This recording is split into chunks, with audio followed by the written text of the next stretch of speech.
Hello students. सो अभी हम जो सब्जेक्ट पढ़ रहे हैं वो है पीपीएस। ये है बी सेकेंड सेम के लिए। तो हमने लास्ट क्लास में पढ़ा था इसके बारे में कि आपका सी लैंग्वेज का इंट्रोडक्शन पढ़ा था। देन बेसिक स्ट्रक्चर क्या होता है, अगर हम कोई भी एक प्रोग्रामिंग लिख रहे हैं तो उसका एक बेसिक स्ट्रक्चर होता है जिसके अंदर हमको अपने प्रोग्राम को डिक्लेयर करना रहता है, डिफाइन करना रहता है और उसके अकॉर्डिंगली हम रन करते हैं, कंपाइल करते हैं, रन करते हैं। तो हमने एक बेसिक स्ट्रक्चर देखा था। देन हमने कैरेक्टर सेट्स देखे थे, कीवर्ड्स देखे थे, व्हाट आर आइडेंटिफायर्स देखे थे, वेरिएबल्स क्या होते हैं, हमने इस चीज़ के बारे में बात की थी, डेटा टाइप्स क्या होते हैं इसके बारे में बात की थी। अभी जो हम पढ़ने जा रहे हैं वो है आपका कॉन्स्टेंट्स। ओके, कॉन्स्टेंट्स भी आपका एक इम्पॉर्टेंट टर्म है, अच्छा कॉन्सेप्ट है। अगर हम किसी लैंग्वेज के डीप में जाना चाहते हैं तो उसके बेसिक टर्म्स हमको पता रहना चाहिए कि क्या क्या चीज़ आपके सी में वैलिड है और किस किस तरीके से उसको हम यूज़ करते हैं।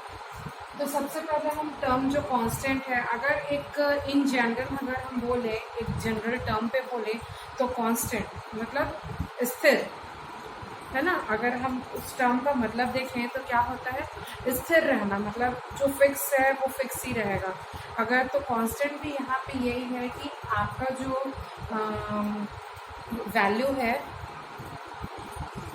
तो कांस्टेंट अगर हम बोले तो this are the terms that can not be change during the execution of the program. मतलब एक ऐसा टर्म या ऐसा वैल्यू जिसको हम एग्जीक्यूशन के टाइम पे चेंज नहीं कर सकते, that is the term use हम जो करते हैं वो है आपका कांस्टेंट। तो कांस्टेंट को अगर डिफाइन करेंगे तो क्या हो जाएगा, constant are the terms that can not be change during the execution of the program. अगर मैं सी लैंग्वेज में जाऊँ तो सी लैंग्वेज में ऐसे 6 टाइप्स, मतलब जो सी है, सी लैंग्वेज 6 टाइप्स में क्लासिफाइड किए हैं कांस्टेंट को।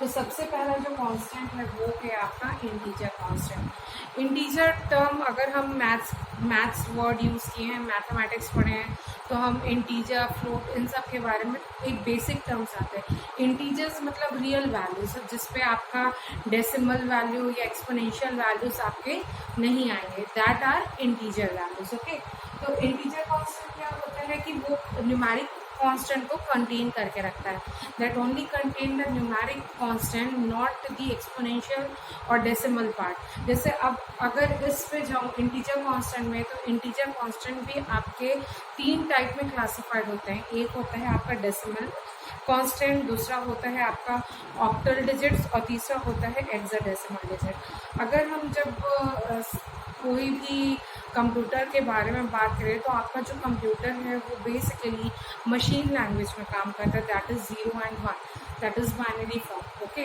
हम जो डेसिमल नंबर पढ़ते हैं ये टाइप्स ऑफ नंबर सिस्टम है जो कंप्यूटर फंडामेंटल्स में हमने बेसिक पढ़ा हुआ है कि आपके जो नंबर सिस्टम है वो आपके 3 टाइप में डिवाइड होते हैं।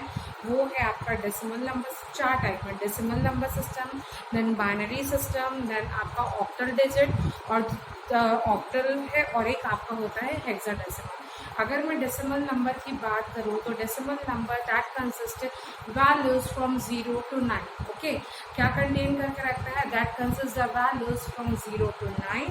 और आपका जो बाइनरी फॉर्म है वो आपका हमेशा 0 और 1 के फॉर्म में काम करेगा, that either value will be 0 और 1, बस इसी 2 चीज़ में काम करता है, that is binary form, binary digit. Then आपका आता है octal digit. Okay, octal digit मतलब जो टर्म ऑक्टल मतलब 8 वैल्यूज को यूज़ करता है, तो 0 से स्टार्ट होता है और कहाँ तक जाता है, 7 तक। 0, okay, then 1, then 2, then 3, then 4, 5, 6, 7। तो इन टोटल आपके कितने हो गए, ये 8। देन आपका आता है हेक्साडेसिमल। ओके, हेक्साडेसिमल आपका क्या है, hexadecimal that is 16 values contain करके रखता है। हम 0 से स्टार्ट करते हैं, 0 से लेके 9 तक की वैल्यू जो है वो डेसिमल वैल्यूज पे इंक्लूड होती है।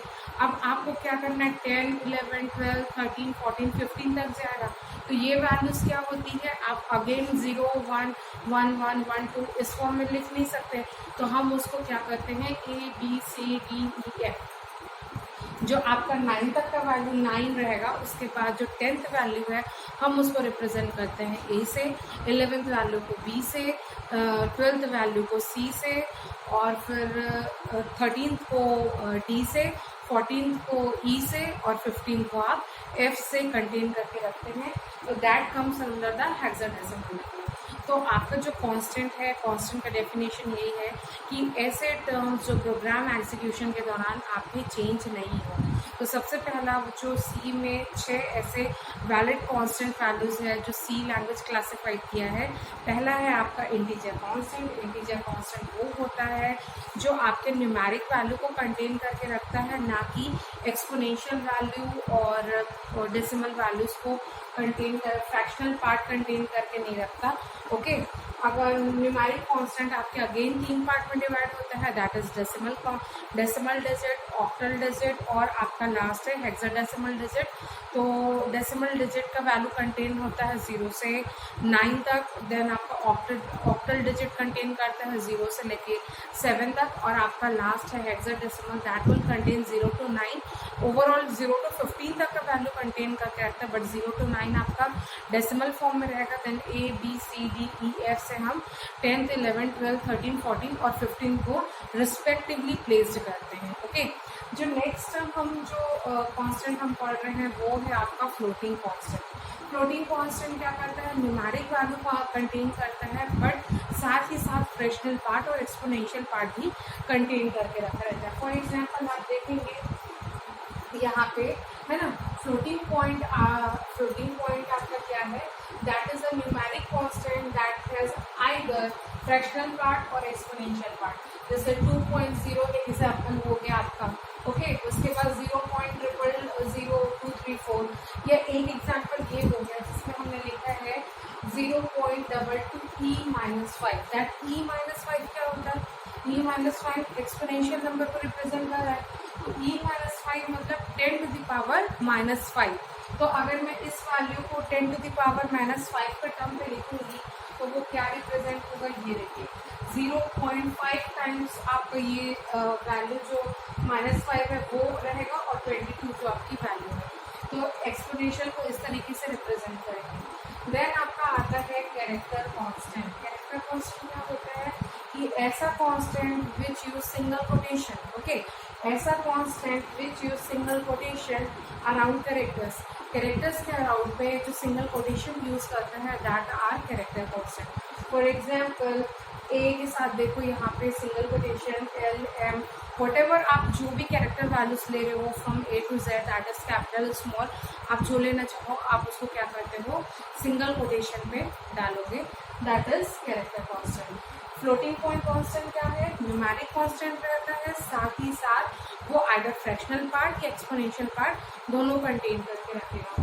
कैरेक्टर कांस्टेंट क्या होता है, character constant are those constant which use single quotation around characters, which use single quotation। okay, example के लिए ये। उसके बाद है escape sequences. Escape sequences important है, मतलब अगर मैं बोलूँ कि अगर मुझे एक न्यू लाइन एंटर करनी है तो क्या मैं उसको टाइप कर पाऊंगी, क्या नहीं कर पाऊंगी। न्यू लाइन एंटर करने के लिए तो हमको क्या रहता है, कुछ चीज़ हम टाइप नहीं कर पाते है ना, उसके लिए शॉर्टकट रहता है। तो हमको क्या यूज़ करना है, दैट कम्स अंडर द, आप किस में आता है, एस्केप सीक्वेंसेस पे। एस्केप सीक्वेंसेस क्या होता है कि हमको न्यू लाइन टाइप है, न्यू लाइन में जाना है, एंटर करना है, तो आपके एंटर का बटन प्रेस करते हो, नेक्स्ट लाइन पे आ जाता हो। अगर मेरे को बैक स्पेस करना है, अगर मेरे को टैब यूज़ करती हूँ, ऐसे बहुत सारे तरीके हैं, स्लैश यूज़ करना, तो ये सारे तरीके आपके किस में आते हैं, एस्केप सीक्वेंसेस पे, जिसमें आपको टाइप करने की ज़रूरत नहीं है। तो जैसे एस्केप सीक्वेंसेस क्या है, स्लैश है न्यू लाइन के लिए, सिंगल स्लैश एस्केप के लिए, slash b that is back space के लिए, then slash f form fill करने के लिए, स्लैश आर रिटर्न करने के लिए, और उसके बाद स्लैश बी अगर मैं यूज़ करती हूँ वर्टिकल टैब के लिए होता है, then slash o null character के लिए होता है। इस तरीके से बहुत सारी आपकी एस्केप सीक्वेंसेस हैं जो हम कांस्टेंट एस्केप इसमें पढ़ते हैं, तो जिसको हमको टाइप करना नहीं पड़ता, हम सिर्फ टैप करके हम यूज़ करते हैं।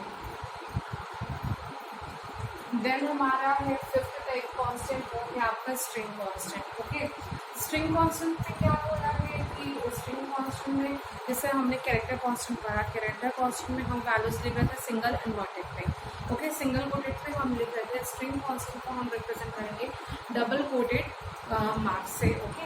अगर मैं किसी भी डबल कोटेड मार्क्स में अगर कुछ लिख रही हूँ that will represent the string constant. तो string constant are those which are enclosed in a pair of double quoted marks, okay. For example अगर हम यहाँ पे देखें डबल कोटेड के अंदर मैंने गुड लिखा है तो that is the simple string constant. उसके बाद हमने लिखा है यहाँ पे डबल इन्वर्टेड ओनली, उसके बीच में स्पेस नहीं दिया है तो वो क्या रिप्रेजेंट करेगा आपका नल कांस्टेंट, ओके। अगर मैं क्या कर रही हूँ, आपका स्ट्रिंग कांस्टेंट वो है जो आप डबल जो एनक्लोज होता है डबल कोटेड मार्क्स के साथ। अब डबल कोटेड के अंदर मैंने कोई एक वर्ड लिखा that is a string constant. अगर वो डबल कोटेड के बीच में मैंने एक भी स्पेस नहीं दिया तो that represents a null constant, okay, null value represent करेगा। अगर वो डबल कोटेड के अंदर पे मैं स्पेस दे रही हूँ, 6 लाइन ऑफ स्पेस या number of space, that represent the string constant of white space, okay, white space represent कर रही हूँ। उसके बाद आपका है कि मैंने कुछ लाइन लिखा, ओके, जैसे earth is round slash n, that is in double enclose with double quoted marks. तो आपका जो स्ट्रिंग है अर्थ इज राउंड वो आपका न्यू लाइन पे रिप्रेजेंट करेगा क्योंकि हमने लास्ट में यूज किया है slash n, that is for new line, okay. मैंने इसके पहले हमने एस्केप सीक्वेंसेस के बारे में पढ़ा था दैट सम उसको हम क्या कर सकते हैं, अपन को फट से चाहिए तो हम उसको टाइप ना करके अगर हम सीधे यूज कर लें तो हम कैसे रिप्रेजेंट करेंगे, तो वो आपका क्या रहेगा एस्केप सीक्वेंसेस। तो स्लैश एन अगर मैंने लिखा तो न्यू लाइन पे वो पर्टिकुलर स्ट्रिंग प्रिंट होगा, और अगर पर्टिकुलर डबल कोटेड के अंदर मैंने एक भी स्पेस नहीं दिया that will represent a null constant, okay. तो हम उसके बाद जो लास्ट है वो है आपका enumeration constant, okay.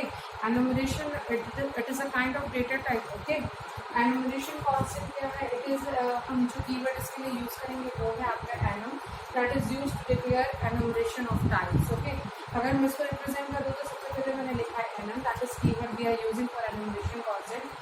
Colour, colour आपका वेरिएबल नेम है, then yellow, green, white, whatever आप यहाँ पे लिखेंगे। बाय डिफॉल्ट उसकी वैल्यू 0 से स्टार्ट होगी और जितने भी आप वैल्यूज दोगे वो वहाँ तक जाएंगे। जैसे अभी येलो के लिए 0, ग्रीन के लिए 1, वाइट के लिए 2, इस तरीके से ये वैल्यू इसको ऐसे डिफाइन किया जाता है। तो अगर मैं अब बोलूँ कांस्टेंट, तो कांस्टेंट हमने 6 टाइप्स के पढ़े कि सबसे पहले कांस्टेंट क्या होता है कि constants are those terms that can not be change during the execution of the programme.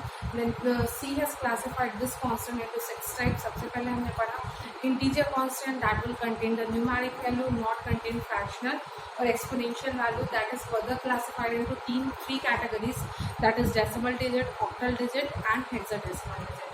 then हमने पढ़ा था वो था आपका floating point constant। floating point constant that are also numeric constant but that contain fractional, either fractional part or exponential part, इस तरीके से both contain करके रख सकता है।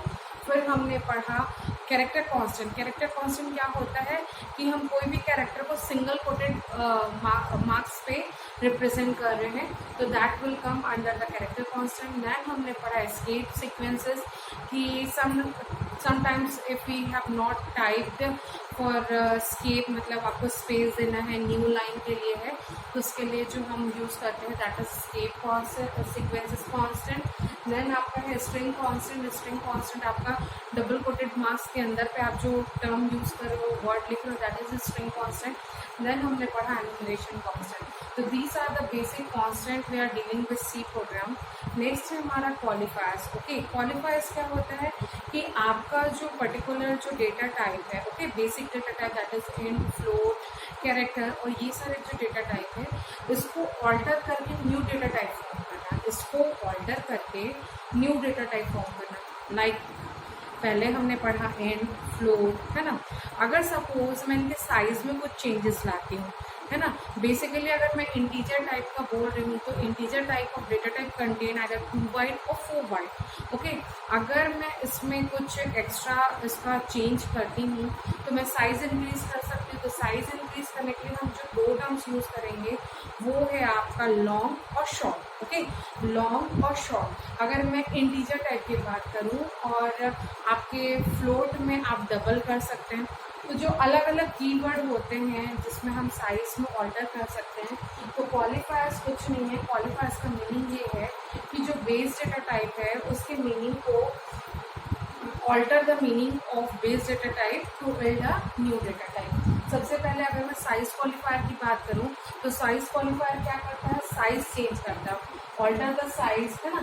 जैसे एग्जांपल है आपका लॉन्ग और शॉर्ट, है ना। इंट लॉन्ग इंट अगर लिखेंगे तो वो आपका कंटेन करके रखेगा आइदर 4 बाइट और 8 बाइट। इस तरीके से वो क्या करता है, डेटा वैल्यू को क्या है, चेंज करता है। Okay, then sign qualifier. Okay, sign qualifier क्या कंटेन करके रखता है कि आप पॉजिटिव वैल्यू ले रहे हो, नेगेटिव वैल्यू ले रहे हो, इस बारे में अगर हमको जानकारी लेनी है तो हम साइन क्वालिफायर पढ़ते हैं। साइन क्वालिफायर आपका साइन एंड अनसाइन से रिप्रेजेंट करता है। बाय डिफॉल्ट अनसाइन रहता है, that contains value 0 and positive values, और अगर साइंड लिखते हैं तो that will contains a negative values to.